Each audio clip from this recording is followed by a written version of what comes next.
Bonjour, je suis Jean-Yves Arrivé, psychologue, coach et consultant RH. J'accompagne au Maroc des cadres, des dirigeants d'entreprises et leurs équipes, ainsi que les 16-25 ans sur l'élaboration de leurs projets professionnels.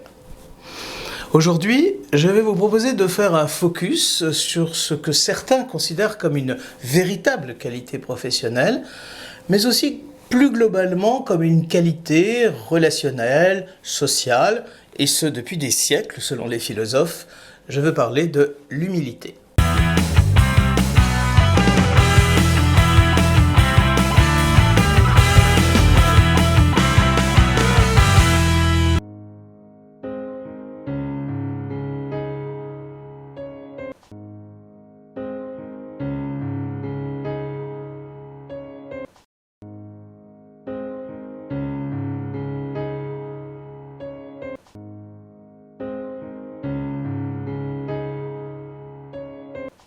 Pour définir simplement l'humilité, on pourrait parler d'un comportement, voire même d'un trait de personnalité comme certains. C'est en tous les cas la capacité à se voir de manière réaliste, être conscient de ses forces tout comme de ses limites, de ses compétences autant que de ses incompétences. Et tout cela avec objectivité, c'est-à-dire sans être perturbé par ces croyances limitantes qui faussent la perception de ce que nous sommes, ou bien aussi d'un mécanisme égotique qui va conduire l'individu à s'inventer des qualités ou des expériences qui n'ont pas existé. Il est clair que ce n'est pas une qualité donnée à la naissance. Elle s'acquiert en fonction de l'environnement, de l'éducation, des modèles familiaux et éducatifs. Elle suppose aussi un développement lié à l'expérience, au vécu, mais aussi une véritable maturité affective. L'humilité est à l'opposé de l'orgueil, du narcissisme, de l'égocentrisme. Notons au passage que toutes les religions monothéistes valorisent l'humilité comme une valeur essentielle à développer pour l'être humain. Malheureusement, avoir les comportements, c'est parfois bien théorique. En bref, dans l'entreprise, on pourrait considérer qu'il s'agit déjà d'une bonne connaissance de soi, lucide et honnête. Si l'on accepte cette définition, l'humilité est bien sûr une qualité professionnelle puisqu'elle permet l'efficience, je ne fais pas ce que je ne sais pas faire, la recherche de coopération, je travaille en lien avec mes pairs, mon équipe. En revanche, il est clair que l'individu, même humble, doit disposer d'un socle de connaissances, de compétences et d'aptitudes pour pouvoir exercer le poste qui lui est confié.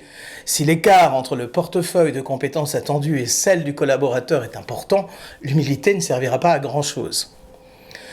L'entreprise a besoin pour chaque emploi d'un référentiel de compétences et de définir pour chacun le degré attendu, connaissance de base, bonne maîtrise ou expertise.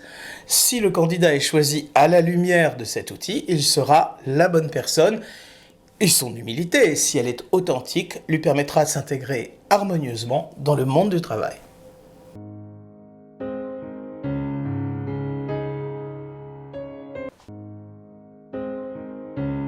Oui, c'est une belle opportunité d'avoir des personnes humbles dans un collectif, dès lors, comme je viens de le dire, qu'il s'agit bien d'une véritable humilité.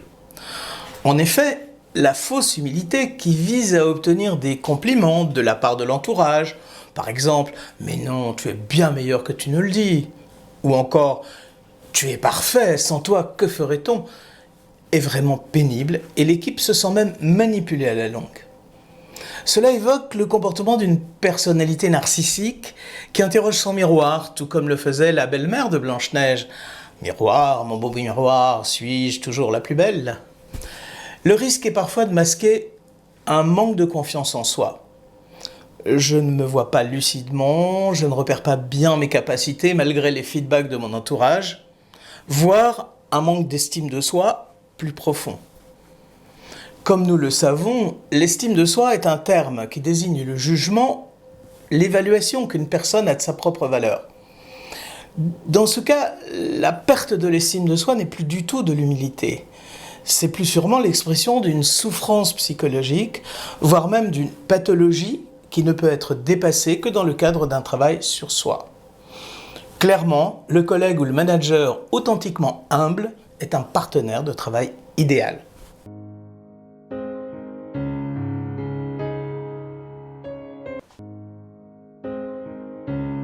Le collègue humble s'inscrit aisément dans une dynamique de travail collective.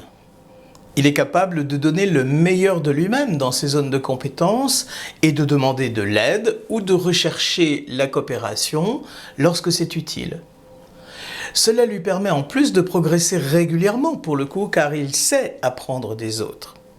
Mais il devra savoir composer avec des collègues prétentieux, arrivistes et se faire respecter.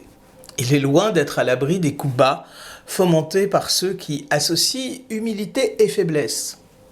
Heureusement, l'humble peut tout à fait avoir une force de caractère qui lui permettra de réagir positivement en posant des limites et en se faisant respecter pour ce qu'il est.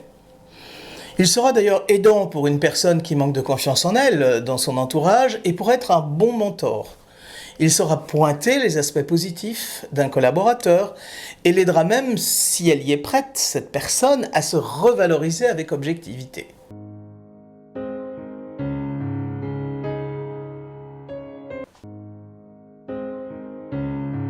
A priori, la personne authentiquement humble n'aura pas de problème à recevoir des critiques, même si, suivant sa personnalité, elle pourrait se sentir plus ou moins blessée affectivement, suivant le contexte et les modalités de cette critique, et sans doute de la personne qui les émet. Mais à la base, l'humilité est le résultat d'un travail, d'une bonne connaissance de soi, de ses compétences, de ses capacités, tout autant que de ses possibles manques ou failles. Cela ne signifie pas pour autant qu'une personne humble acceptera sans réagir des critiques injustifiées. Souvent, elle y répondra de manière assertive, c'est-à-dire en y faisant face, sans agressivité, mais en argumentant le plus factuellement possible, en distinguant bien dans la critique ce qui est de l'ordre du rationnel, étayé par des faits, et du ressenti, ce qui est de l'ordre de l'affectif. Par ailleurs, la personne humble n'aura pas de difficulté particulière à reconnaître une erreur, une insuffisance. On pourra alors aisément lui proposer de progresser sur cet axe et elle sera très impliquée dans son évolution.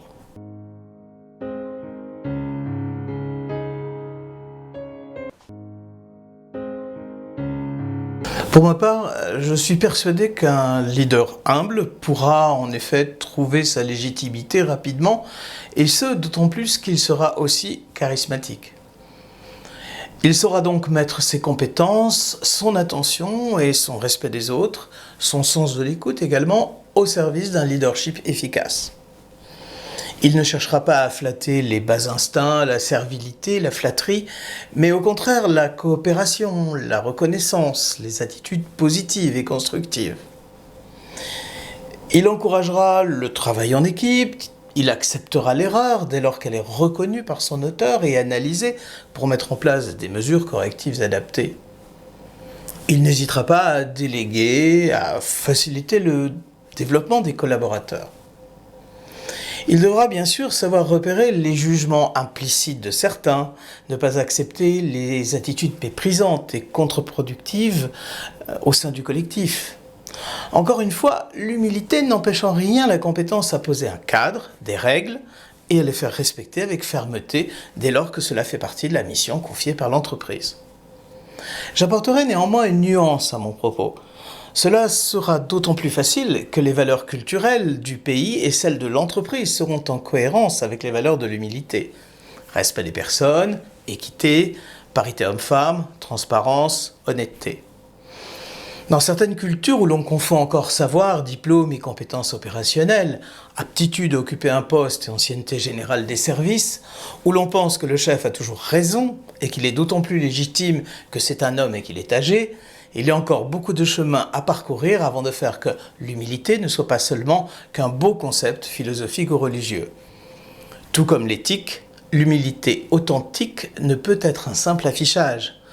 L'une comme l'autre se repère chez l'individu dans une pratique cohérente et congruente au quotidien.